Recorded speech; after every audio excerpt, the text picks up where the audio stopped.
Bienvenidos amigos a Culture Clubbing, una semanita más aquí con DJ Sandy Love, música, moda, tecnología, DJs y productores de todo el mundo. Y en este día tan especial tenemos a una artista que viene de Estados Unidos, Aliza Hava. Tendremos esa presentación del nuevo disco que saldrá próximamente en enero, en exclusiva para España. Y luego en nuestra sección de Retrospective con Kike Kraftberd hablaremos de Giorgio Moroder, que es el padre de la música dance. ¿Queréis saber más, chicos? Pues empezamos Culture Clubbing hoy aquí. ¿Preparados? ¿Listos? ¡Ya!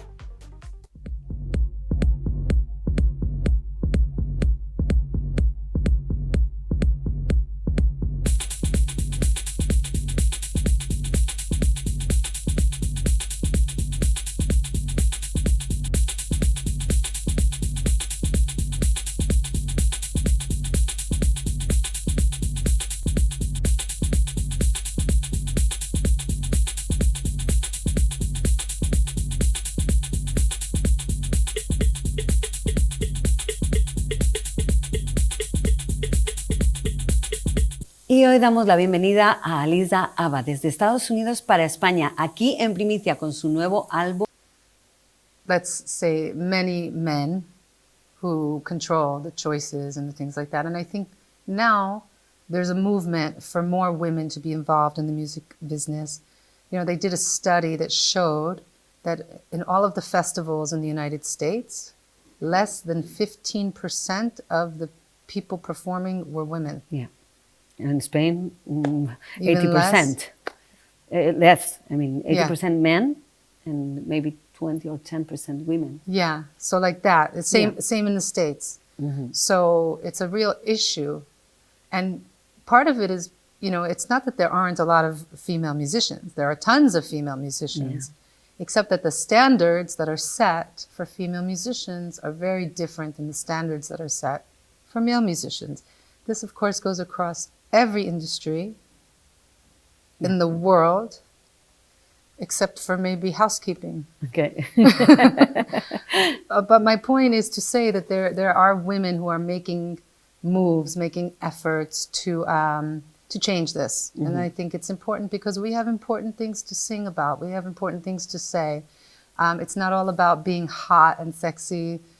You know, it's great to be hot and sexy and also have something to share that's meaningful, that can inspire the soul, mm-hmm. you know?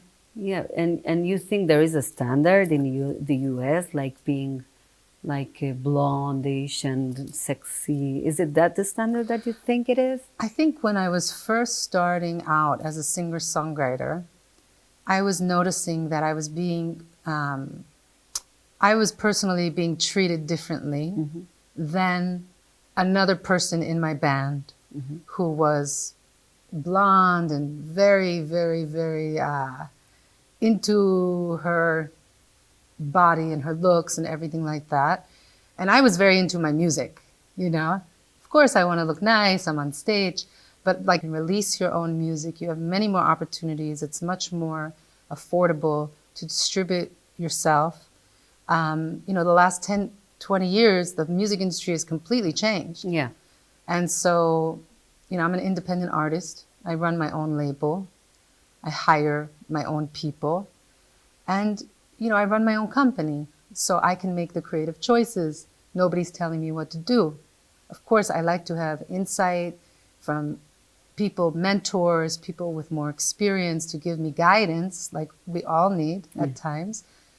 But nobody's sitting there telling me to do it this way or do it that way. So there's a freedom mm-hmm. that we have now, which has given me the ability to say, okay, I can go for this now because I can just do me and not have to.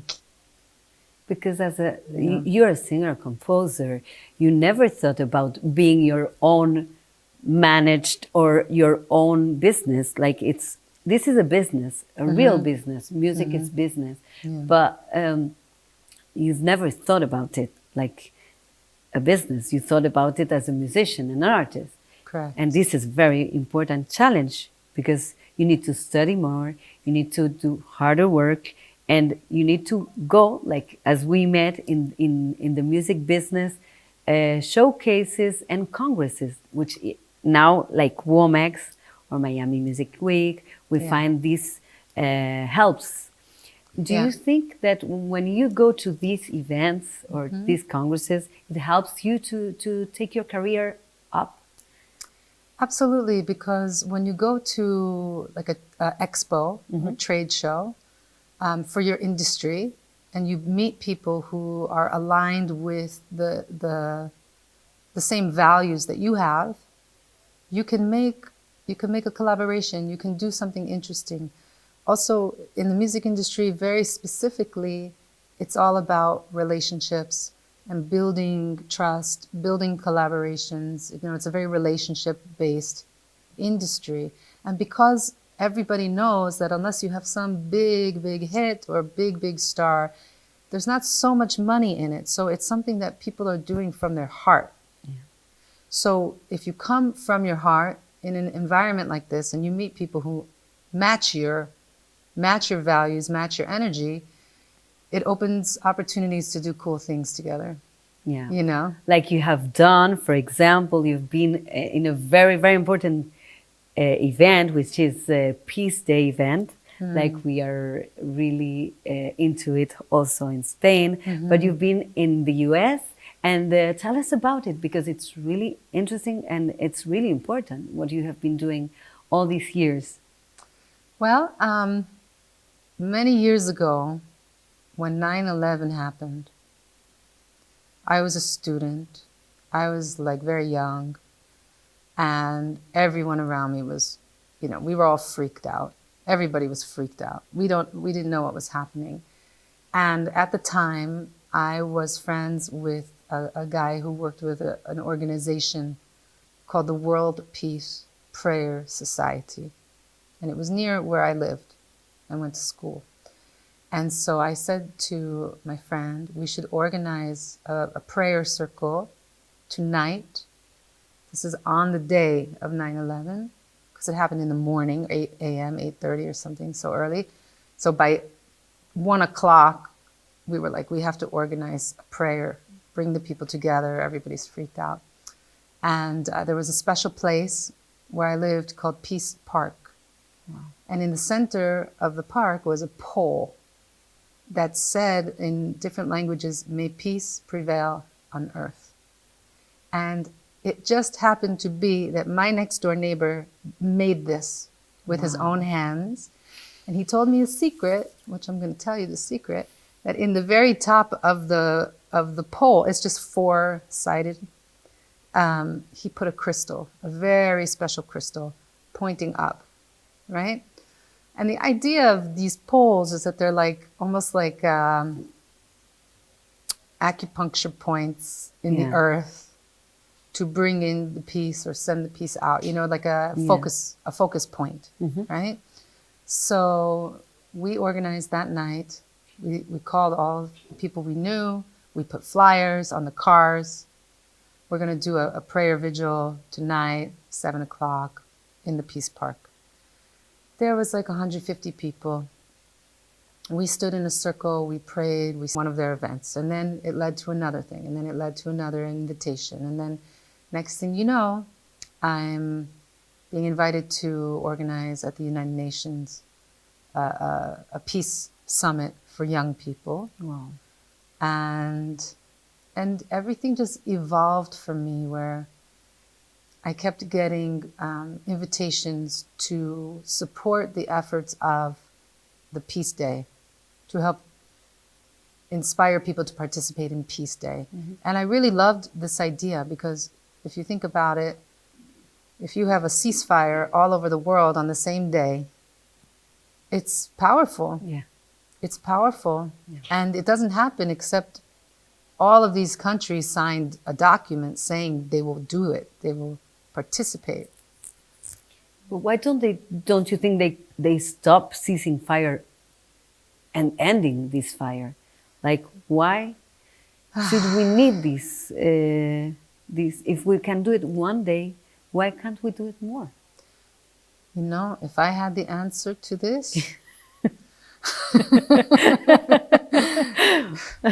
I mean, I know my feelings about it is, you know, people are very interested in having power and ideologies that don't allow for people to just be who they are, right? We're born into this world. We have families who raise us. Some of us don't have families who raise us. Some of us have to raise ourselves. But we're all influenced by the environment we're in. And we all learn from the environment around us. And those environments shape who we are, right?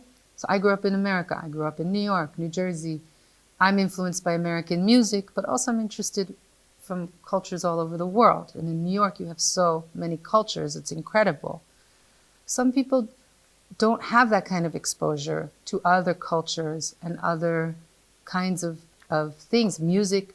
So they grow up in a very narrow world. And what they learn is what, you know, we're right, you're wrong. We're going to hurt you because we're better than you. And this has played out for thousands and thousands of years. It's obviously happening now, but it's a human problem. Yeah, but for example, us that we are creating, for example, this movement of peace. Yeah.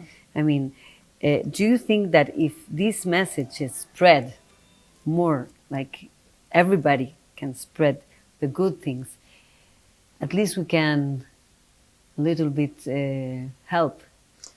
For sure. I mean, if each and every person in the world, even if it wasn't every person, let's say 30% of the people in the world made a decision, I'm going to live my life for peace. What does that mean? It means I accept you. I love you as a brother, as a sister, as a human being. You know, you're human, you deserve clean air, clean water, a bed, healthy food, a peaceful environment to grow up, and education, basic human rights. When those things are not available, obviously it creates a lot of problems. But if people in the world decided everybody deserves this, then it could be a better world. A better world. The problem is, some people think, well, I have this, and I'm holding this, and I'm keeping this, and this is mine, and I'm not giving it to anyone, and I'm not going to share it with anybody, because if I do, then maybe I won't have it for me and my family. And so I think this belief system of fear of not having enough, creates these lacks of extremes, these imbalances, and also life very strong bad feelings and living not a very nice life. And you are really good. Like your feelings have been stronger for a better peace and healthy place. Is the music what helped you in this way? Like, yeah, for sure. What was the detonant that made you feel that the music was your help? Well, when did you discover this energy? When did I discover the music was healing me? I think, when I was a child and a teenager, I had so many people telling me that I was nothing. My family, you're garbage. I won't tell you the things they told me. They were so evil, And I believed it. Because if the people who are raising you are telling you, you're garbage, you're nothing, you deserve nothing, you believe it. Because, wow, this is my mother telling me this. Like, okay. Of course, there's a part of you that knows, like, this is wrong. It's not true. But when you hear it every day for your whole life, it's hard to have a healthy self-esteem. So I didn't have a healthy self-esteem at all. But when I found the guitar and I started learning by myself with no help, and I was good. I didn't know I was good, but I was like into it, like it came to me. And then I would play a song maybe for someone, a friend, would say, wow, you're really good. Like, you can sing. And I'm like, really? I had no idea. And they started to tell me, wow, you really have a nice voice, or wow, that's a really good song. So the music helped build my self-esteem. Like, if I didn't have that gift or that talent, I don't know what else could have helped me. But discovering it for myself and having other people who were not in my family reinforce it, it helped me feel good about myself. And then the more that I did it, it made me stronger and it made me more confident. I was like, wow, you know, I love this, and it feels good to get to sing and to write and to say something and to write something about, you know, I liked to write songs. I still like to write songs about changing the world, you know. Yeah. A lot of my early songs are about changing the world, you know. And so it felt good because it's like, I want to change the world because this sucks, you know. Yeah. And who has been like your musician or your artist, like you would say, oh my God, I would love to be singing with him or being with him or her? Yeah. Who is this talent? Well, there's a few. I mean, a few of them are already gone. Okay. So electronic music, but if you ever listen to, like, you know, Jimi Hendrix, yeah, of course, it's epic, you know. It's, yeah, some of the greatest guitar playing ever made. Nowadays, you know, I also really love, you know, Stevie Nicks, a beautiful singer. Obviously, she has a legacy. She had a very intense and long career. But something about her that I always appreciated is that she has almost like a mystical quality where she's, you know, I think they call her like the white witch, you know, where she's tapping into something spiritual and you can feel it. You can feel it. And I love that because I feel like music is very spiritual at its core, you know. So definitely Stevie Nicks. If there's anyone else off the top of my head, I mean, there's a lot. Joni Mitchell. I love her music, her classic music, her albums. It took me a long time to appreciate her because at first I was like, I don't really get it. But that's what music appreciation is. It's like when you listen to something a few times and you start to understand the technicality and the difficulty of and the poetry, and you really listen, you're like, wow, she's amazing. And nobody else ever made music like that. She's one of a kind, you know? Yeah. So. And before entering the publicity, what do you think of reggaeton? Reggaeton, well, it's fun, you know. But you know the letters, what they say? It's horrible. You wouldn't say it's nice. No, because I don't really listen to it normally unless I'm in a club and it's coming on. But tell me more about it. Wow. The letters are horrible. They just speak about, weird and horrible letters. I can speak about it now. You're saying the messages in the music it's not... The message is zero. Zero message. Only lick it, suck it, make it, rick it, you know, like... So I see that you don't listen too much to reggaeton. You're absolutely right, I don't. I think that's the kind of... Yeah, the truth is I love dance music. I don't... I'll admit, you know, I'm a little bit... old-fashioned? Old-fashioned. I love it. And also, there's so many different styles of electronic music. You know, I really like world music. Yeah. World music with a good dance beat that you can, you know, relax into, where you can hear the sounds of the different cultures of the world. That's my favorite. Amazing. Yeah. So, well, chicos, pues nada, nos vamos a publicidad y en unos momentitos volvemos con Aliza Hava, aquí en Culture Clubbing.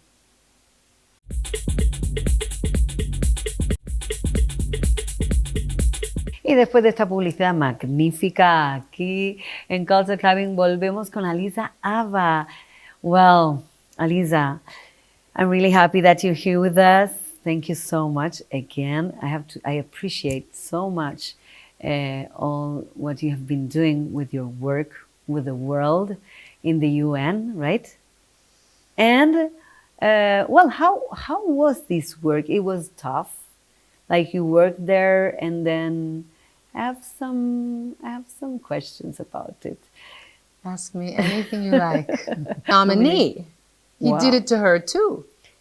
So he had a pattern, and eventually they kicked him out. But by the time they kicked him out, he had already done so much damage. Yeah. And so what I realized is like all these people I've been working with for the last 8 years are so clueless and so easily manipulated and so easily bought by some bossy guy. I said, I don't need this anymore. I'm going to focus on my work, my art, my music, what I can give that nobody can take from me because it's unique. It's unique, right? Yeah. Like your new album, which is called Into the Light, which will see the light very soon in Alcalá de Henares. Este jueves 12 de diciembre tendremos a Hava lanzando aquí en exclusiva y en primicia ese nuevo disco que todavía no ha salido a la luz, pero saldrá a la luz, que se llama Into the Light, en la Sala Circus de Alcalá de Henares, La Garena, a partir de las 10 de la noche. Vamos a hablar un poquito también de este nuevo disco, porque es una primicia que ella lanza. Y tell us about how it started, this new Into the Light, and where did it focus? Is it focused on? Well, it's a very difficult story, but it has a redeeming quality to it.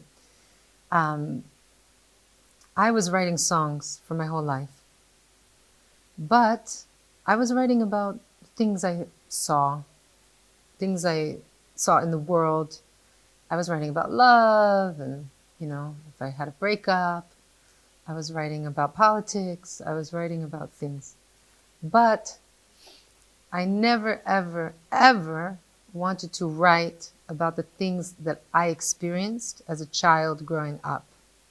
No way, Jose. No way. No, I'm not doing this. Because I said, nobody wants to hear a song about a little girl who got her ass kicked by her parents. Nobody wants to hear this sad story, And it's not a story I want to tell. Because I don't want to be defined by what happened to me before. I'm trying to move on, right? So I said, no, I'm not doing it.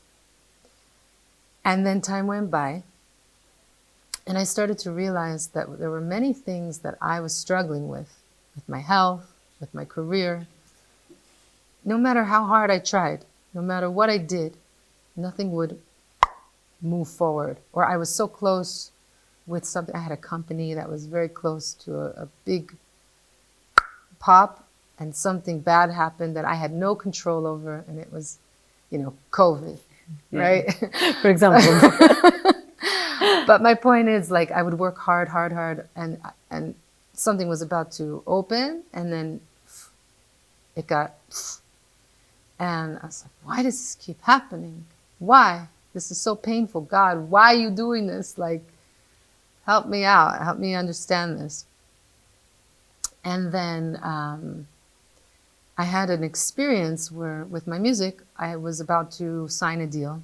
Very good deal. I was excited about it. And the same week, like 2 days later, I was injured by a chiropractor who damaged my neck and my nerves and my arm. And I ended up in the hospital from an adjustment when he went with my neck. And it was so painful. And they took a MRI, and they said to me, okay, your discs in your neck are now in your arm, pressing on your nerve. And I couldn't move my head. It was like crazy. Yeah, and they said, you're not going to maybe ever play the guitar again. Oh my God. We have to wait and see. And you have to rest for at least 3 months. You can't do anything. And, you know, we don't really have a solution. You just have to rest. So you can imagine what this did to me in my again, and also like how extreme. Yeah. How extreme. And wow, it was really crazy. But it forced me to surrender. It forced me to stop. It forced me to reevaluate everything in my life, everything that had ever happened to me. It brought up all the memories. It brought up all the fear, all the things, all the difficult experiences I'd had that were still living inside of me, because when you have trauma, unless you face it, it stays in your body and it can make you very sick. I think this is why so many people get sick, is because they're burying the painful things that happened to them.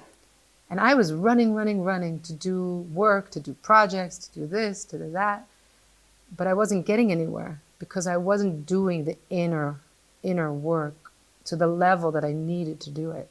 I was doing it, but not to the level that I needed to do it. And this injury forced me to do that work. And you did it, and what did it happen? What happened? I started writing songs about what I went through.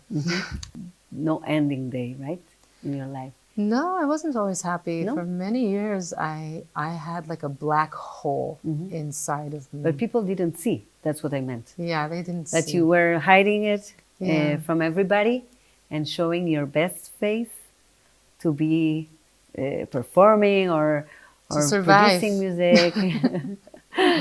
Yeah. You know? And I think it happens for a lot of people when you go through something so difficult. There's also like this feeling of, I'm embarrassed. Or like, if you're made to believe that it was your fault, you know, which a lot of people are manipulated when they're hurt by someone else to believe you deserved it, it was your fault. So those beliefs also, it makes you want to just push it away. Yeah. And yes, I did a lot of wonderful things in my life. I traveled, I did festivals, You've been in Burning Man, right? Not very long ago, right? Yeah. How was the experience in Burning Man? Because you were called also for doing a very special thing, right? Well, I was invited to sing at the live music camp called Reverbia, and it's the main stage for live music at Burning Man. And it's right on the Esplanade, and they have 2 stages. And, you know, Burning Man is mostly EDM. Yeah. So some people like live music more than EDM. And so they have one of the biggest camps in the whole Burning Man, right? So that was cool because I got to experience the live music, to perform. I think I did 7 different performances over 3 days. But there was something that I didn't expect. And after I was invited, I found out that there was going to be a memorial there for the Nova Festival. And, you know, that festival affected my family. And the situation affected my family, my soul family in a very deep way. And there was a memorial there. And so I made sure to go to the memorial service and to pay my respects. And I was grateful that they were there, because it's so important to honor and recognize the community that this is part of. This is a global community of music lovers, of festivals, of DJs, of, you know, dance. Dance is a sacred act. What can you tell us about the 7th of October and your feelings? Because Nova Festival was all over the world. Well, here in Spain, not many people understood the situation. And you in the US, for example, how did you experience this feeling? Well, on October 7th, I was actually in Morocco. Okay. And I got a text message from a friend of mine. I had just gotten there, so I was pretty much sleeping because I had jet lag, you know, because I flew from America to Morocco. So I was, you know, catching up in my sleep. I get a text message. Are you okay? Is your family okay? I said, what are you talking about? And he says, turn on the news. So it was a shock. You know, it was shocking. But what was even more shocking to me was the people who started to deny that it happened. This is what is shocking, because when you see photographic evidence, video,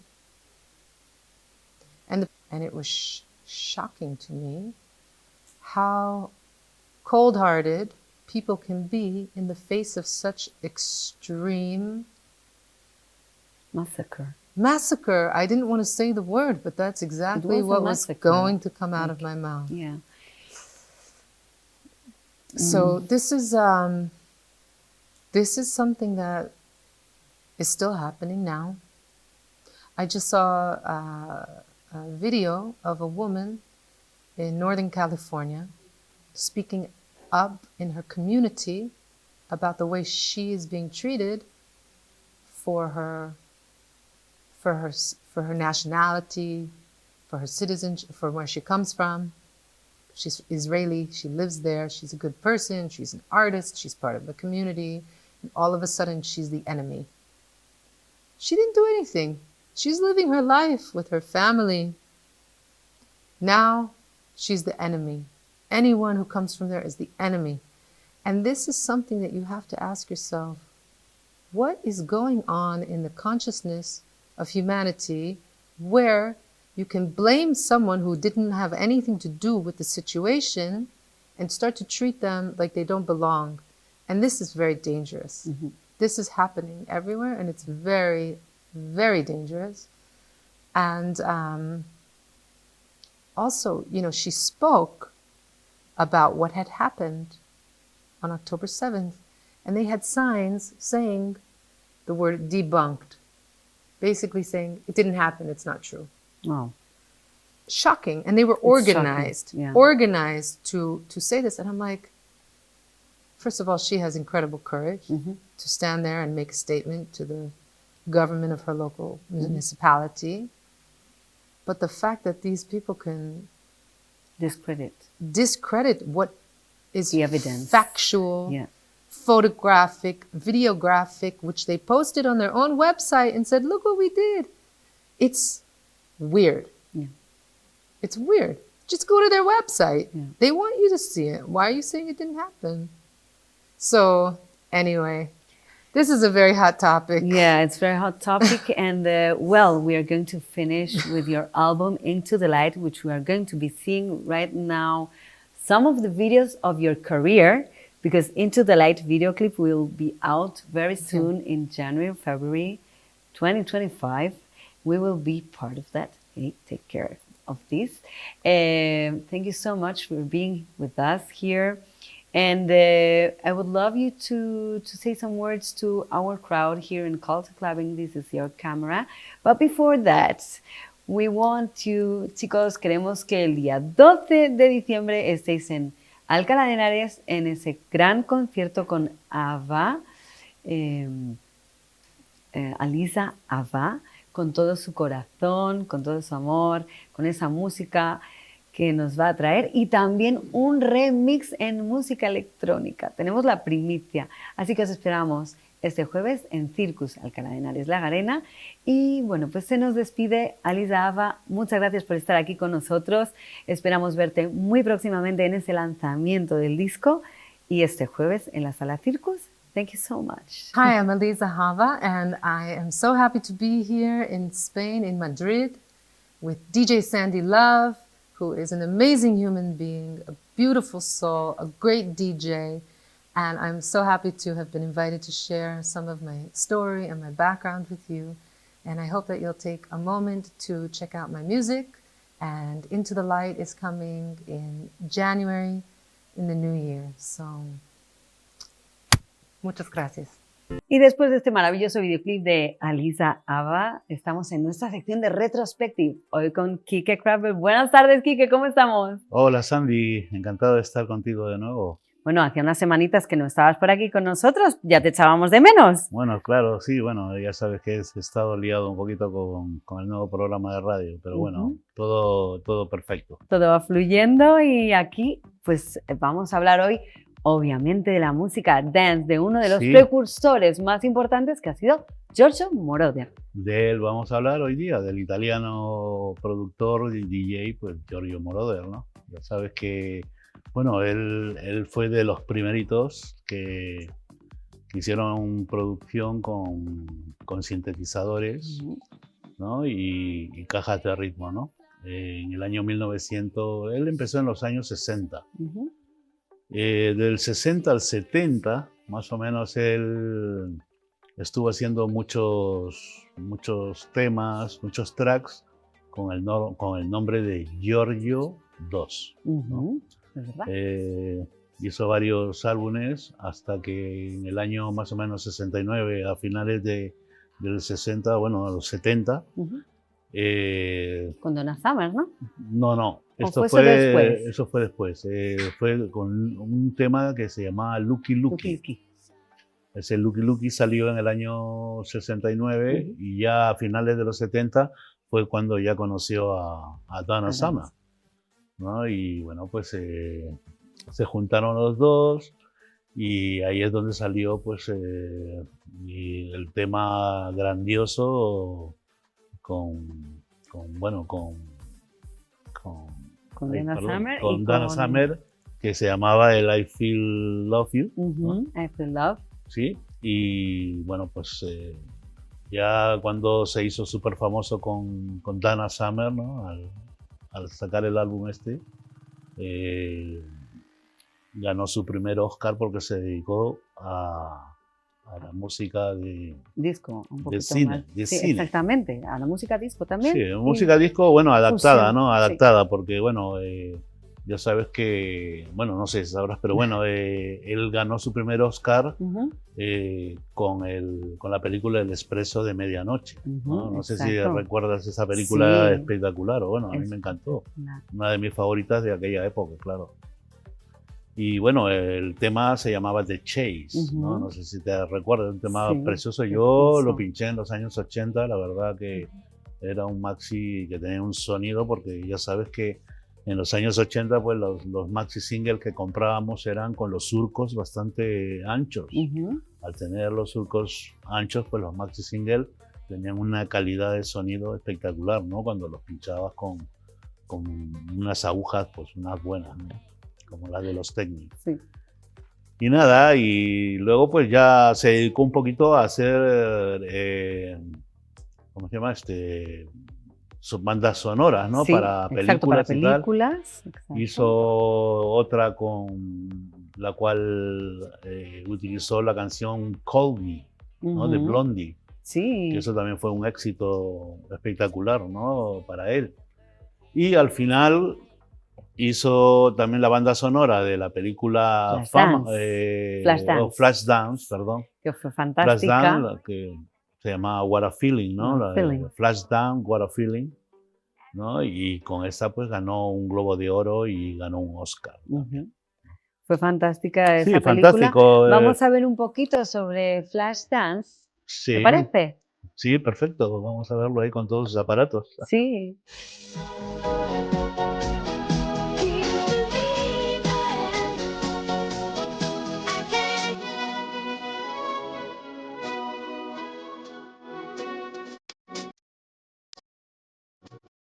Bueno, qué buenos recuerdos Flashdance, ¿verdad?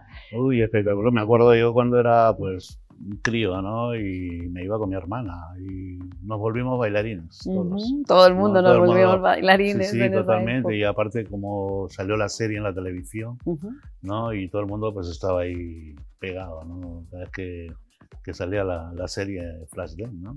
En los 80 también Moroder siguió produciendo a David Bowie y también a Freddie Mercury. Sí, Freddie Mercury pues, y a Irene Cara.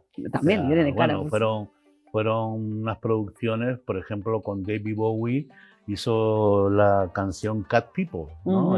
Sí. Una canción que la hizo para una banda sonora de la película Cat People, que fue protagonista de David Bowie, ¿no?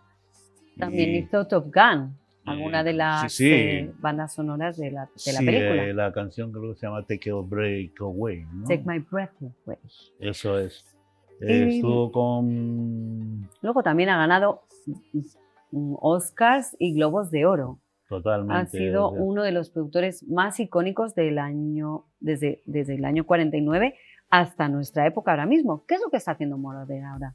Bueno, Moroder ahora ha estado bastante tiempo de inactividad, bastante tiempo. Creo recordar hace poco que estuve revisando mi YouTube, ¿no? Y me encontré con una sesión de Giorgio Moroder. No sé, me imagino que creo que ha sido por el año 2015 empezó. Que fue en el Florida Park. Mírale, aquí está. En el Florida Park. Qué buena pinta tiene y qué estilazo. Pues espectacular. Se hizo una sesión, la escuché la sesión, bueno, no fue de 2 horas, fue 1 hora. Bueno, eso es para que la gente se entere un poquito, pues, de dónde viene la música disco, ¿no? Y el padre de la música disco, que es Giorgio Moroder. Kike, pues ya nos vamos y nos despedimos. Muchísimas gracias por estar aquí con nosotros en Retrospective, con el padre de la música disco y cada semana con esa sección tan importante de los artistas tan innovadores que tiene la música electrónica. Claro, muchas gracias a ti y a todos los espectadores, ¿no? que nos están viendo y que, bueno, pues todas las semanas les vamos a traer siempre algo o algunos temas muy especiales, pues que para que la gente conozca concretamente de dónde sale la música electrónica, la música disco y bueno, todo en general, ¿no? ¿Les damos una pequeña nota para la semana que viene y que estén atentos? Bueno, sí, la semana que viene pues estaremos hablando un poquito de ya que hoy hemos hablado del padre del disco, pues vamos a hablar de los padres de la música electrónica, que son los Kraftberd. Y bueno, tú sabes que mi nombre es Kraftberd, pues de ahí sale, ¿no? Son como mis padres, ¿no? Ellos. Hablaremos de mis padres, vamos, que son Kraftberd. Pues muchísimas gracias, Kike, por esas historias y nos vemos la semana que viene aquí en CULTURA DE CLUB.